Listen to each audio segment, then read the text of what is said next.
The fight. Let's start with the fight. Fury Wilder. That was great. 2. Not as good as 1, obviously, because 1 was an all-time fight. Still a very fun, eventful night. It felt like it finally was one of those nights where you had a heavyweight fight, and it felt like everyone was watching. Yeah. Which has not happened in a long time. Before we actually talk about the fight, I have a take that UFC has kind of ruined my brain when it comes to boxing. I used to love boxing. I used to buy pay-per-views when I was a kid. I watched that fight, and I was like, why the fuck isn't he submitting him? Like, why isn't he taking him to the ground? Why isn't he kneeing him in the face? It's just there's a level of violence in the UFC that you expect when you see a fight, and you're like, I was sitting there watching, like, why doesn't Fury just sit on him? He's got so much more mass. He should just fucking squeeze him out and put him in a rear naked choke. Yeah. And it didn't happen. So I had kind of the opposite take when I was watching it. It made me realize, like, I love boxing. I love boxing at the highest level in a different way that I love UFC at the highest level. It's a totally different sport, obviously. Like, the ref was being so annoying when he was like slapping them on their backs and trying to get them to go apart. He looked like a jockey that was trying to ride a Clydesdale when he was slapping Fury on his back. But he was doing it for a reason, because it's fucking fun to watch two massive people just trade blows. The pregame analysis, I don't want to credit the internet and also myself, but watching the pregame and watching Deontay Wilder have to walk through the entirety of the MGM Grand, like they showed him walking to his locker room, and it was no joke. 10 minutes of him just walking through the back rooms. He was walking through a kitchen at one point. I said right then and there, I was like, he is going to be gassed, because everyone knows that feeling when you're in a casino and you've been walking around the casino for like maybe 20, 30 minutes, and you have a moment where you're like, wait, I kind of need to sit down. Like, I'm actually a little tired right now. I don't care how good of an athlete you are. Casino steps are different. Well, it's more of a mental game at that point, because if you're in a casino, they are pumping in that extra oxygen, so you're getting the red blood cells going through your body faster.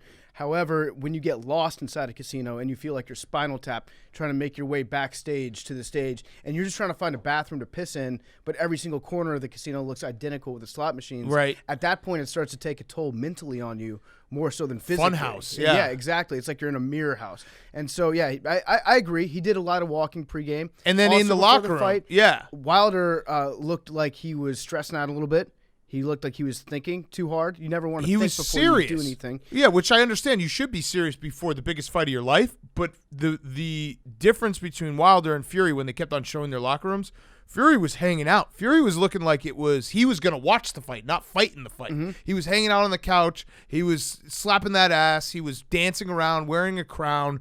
All the while, multiple crowns. Wilder's just sitting there like, fuck, I got a big fight coming up. Like, I'm going to stretch maybe too early. Mm-hmm. And then on top of all of that, Fury gets carried out, so even less steps. I honestly think that Tyson Fury maybe had 15 steps on his Fitbit before the fight started. That's smart. For the entire day. And you could tell with the legs that Wilder had on him. Yes. And when he was getting carried out by beautiful women on a throne, that was an amazing entrance. I don't know who planned that. It's probably because you probably can't get a DUI on a throne that's being carried by other people. Correct. If I understand the laws of Nevada correctly.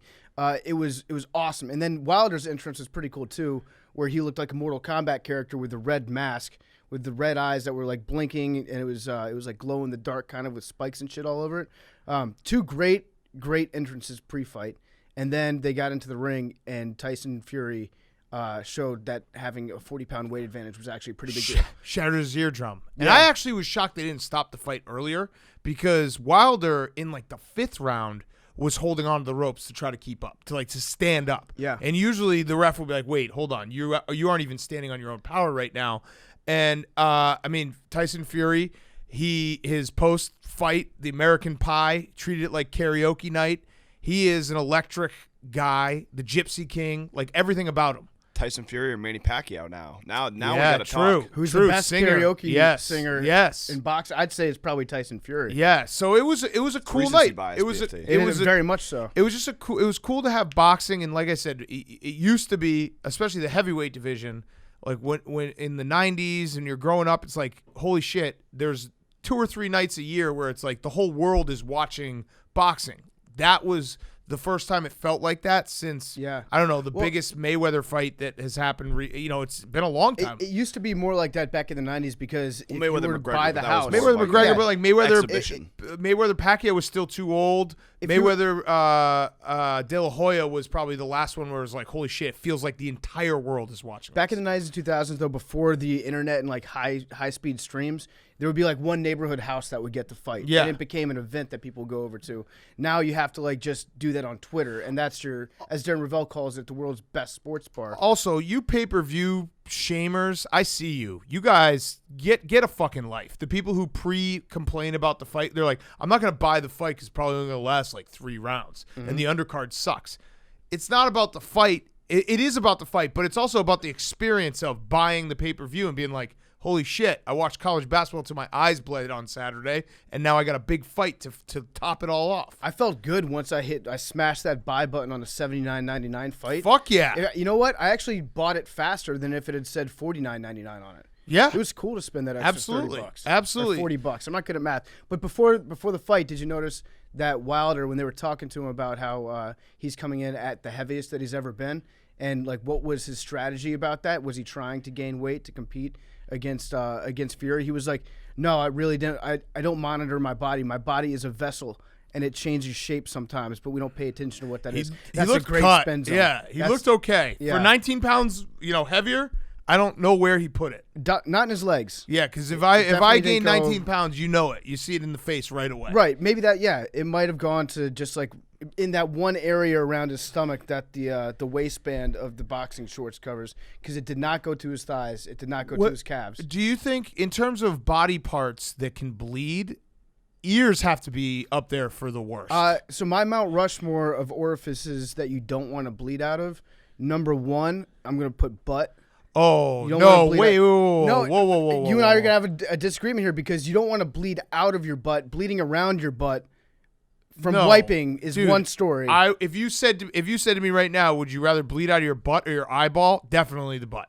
Eyeball would be the fucking worst. Eyeballs, it can be You're going to die. Like, if you're bleeding out of your eyeball, death is imminent. You could be hemorrhaging. You could be experiencing some sort of outbreak fever. Or you could be Joe Biden. But if you could be Joe Biden. You could be Bob Costas. Yeah. They've all bled out of their eyes and they're fine. No, I'm talking real blood out of your eyes. I would take blood like a lizard. I would take butt over eyes or ears. Ears, there's a moment when Deontay Wilder's bleeding out of his ears. It was like when Klay Thompson was bleeding out of his ears. You're wondering, is he just gonna die? Is that just his brain leaking out? It is a sneaky bad hole to bleed out of. You shouldn't be bleeding out of your ears. For me, it goes butt, eye, ear, and then distant fourth is urethra. Because you can come back from everyone bleeds out of their dick sometimes. Yeah, the ears though, man, fuck that sucks. And I mean I'm sure it didn't help his balance at all. Even though afterwards he said it was just a cut. Well, that's what I was thinking in real time, like drunk thought. I was just like, can you just lose your equilibrium forever? Yeah.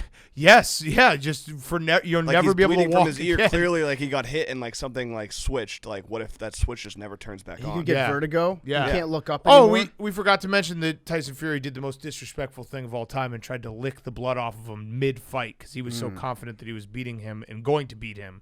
So, and then we had the celebrities. Mrs. Fury is a very lucky lady. Mrs. Fury is a very lucky lady. We had Joe Tessitore he's like, what is he doing with his tongue? Come on, Joe. Well, he's never eaten a little? No, he's Italian. Come on, buddy. You know. Yeah. Joe's not a junior soprano. No, people talk about that kind of thing if you're one of the fellas.